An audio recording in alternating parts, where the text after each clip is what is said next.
Pernah kepikiran nggak sih, apa ya yang bikin hidup seseorang itu benar-benar berdampak? Bukan cuma sukses, tapi punya makna yang dalam. Nah, kali ini kita akan bedah 5 pelajaran yang nggak lekang oleh waktu, diambil dari sebuah surat kuno yang ternyata, wah, masih relevan banget buat tantangan hidup kita zaman sekarang.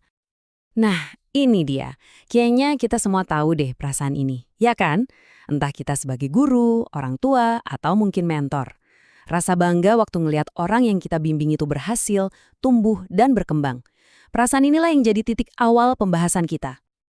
Oke, jadi tokoh utama kita di sini adalah Rasul Paulus sebagai guru dan jemaat di kota kuno Tesalonika sebagai murid-murid bintangnya. Surat yang dia tulis buat mereka itu bukan surat biasa loh. Ini tuh kayak laporan kemajuan yang luar biasa dan isinya penuh pelajaran buat kita semua. Oke, ini dia kurikulum kita hari ini. 5 pelajaran inti dari teladan jemaat di Tesalonika. Yuk kita kupas satu persatu dan lihat gimana kita bisa terapin ini dalam hidup kita. Oke, kita mulai dari yang pertama ya. Jadi kebanggaan si guru ini itu bukan cuma soal perasaan seneng biasa. Dia bersuka cita karena komunitas ini adalah bukti nyata dari sebuah pertumbuhan. Mereka nggak diam aja, tapi terus maju dan bawa dampak positif buat orang-orang di sekitar mereka.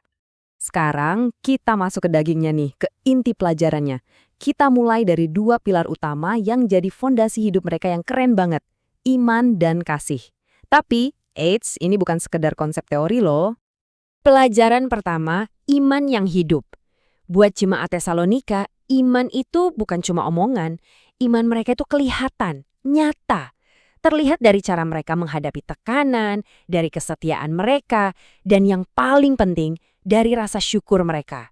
Mereka sadar banget kalau setiap hari baru itu adalah anugerah yang nilainya jauh, jauh lebih berharga dari harta apapun. Pelajaran kedua, nggak kalah kuatnya.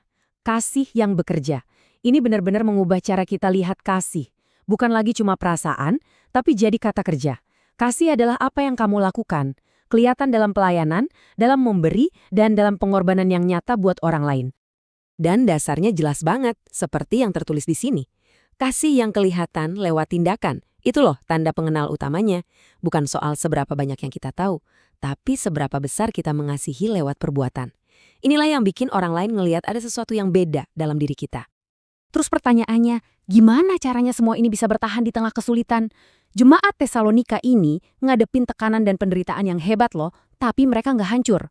Nah, pelajaran ketiga ini bakal ngebongkar rahasia di balik ketangguhan mereka yang luar biasa. Jadi, apa sih kuncinya? Apa yang bikin mereka sekuat itu? Gimana caranya mereka bisa bertahan sementara yang lain mungkin udah nyerah? Jawabannya ada di satu kata yang kuat banget. Kata itu adalah bertekun. Ini bukan sabar yang pasrah gitu aja ya. Bertekun itu artinya fokus yang tajam, konsisten dalam bertindak, dan punya mentalitas ogah nyerah. Inilah mesin yang ngedorong harapan mereka, bahkan di saat paling gelap sekalipun. Dan konsep ini wah relevan banget sama hidup kita sehari-hari. Ketekunan itu kelihatan loh di hal-hal kecil, dalam dedikasi seorang ibu rumah tangga yang seringnya nggak kelihatan, fokusnya seorang petugas kebersihan, atau bahkan konsistensi sederhana kita buat minum obat. Itu semua adalah wujud nyata dari ketekunan. Nah, ini dia poin pentingnya. Di zaman sekarang, kita kan sering cemas soal masa depan. Entah soal duit, soal kerjaan yang katanya mau digantiin AI, prinsip bertekun ini ngajarin kita untuk nggak lumpuh karena khawatir. Fokus aja sama apa yang bisa kita kerjakan hari ini dengan setia, dan biarkan itu yang membangun harapan yang kokoh. Oke, sekarang kita masuk ke 2 pelajaran terakhir. Bagian ini fokusnya adalah gimana perubahan di dalam diri kita itu bisa menciptakan dampak yang kuat di luar. Ini soal gimana hidup kita sendiri bisa jadi pesan yang paling kuat. Ini dia pelajaran keempat, dan ini keren banget. Mereka itu nggak perlu koar-koar buat nyebarin pesan mereka. Kenapa? Karena hidup mereka sendiri udah jadi suara yang paling kencang. Tindakan kita, karakter kita, cara kita ngadepin masalah, itulah yang benar-benar dilihat dan diteladani sama orang lain. Dan yang terakhir, pelajaran kelima, ini soal perubahan yang total. Ini bukan cuma soal, oke, gue berhenti ngelakuin yang jelek-jelek. Bukan. Ini soal transformasi, ninggalin cara hidup yang lama, dan benar-benar memulai arah yang baru, yang fokusnya pada kontribusi dan integritas.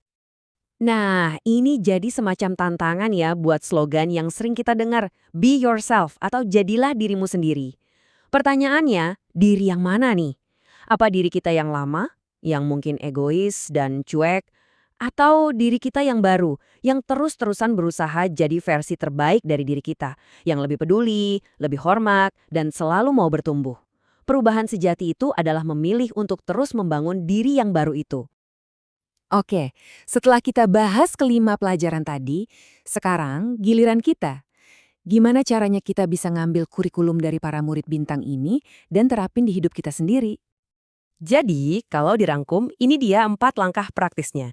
Ini adalah jalan buat mengubah hidup kita jadi lebih dari sekadar ada, tapi jadi hidup yang benar-benar berdampak dan menginspirasi.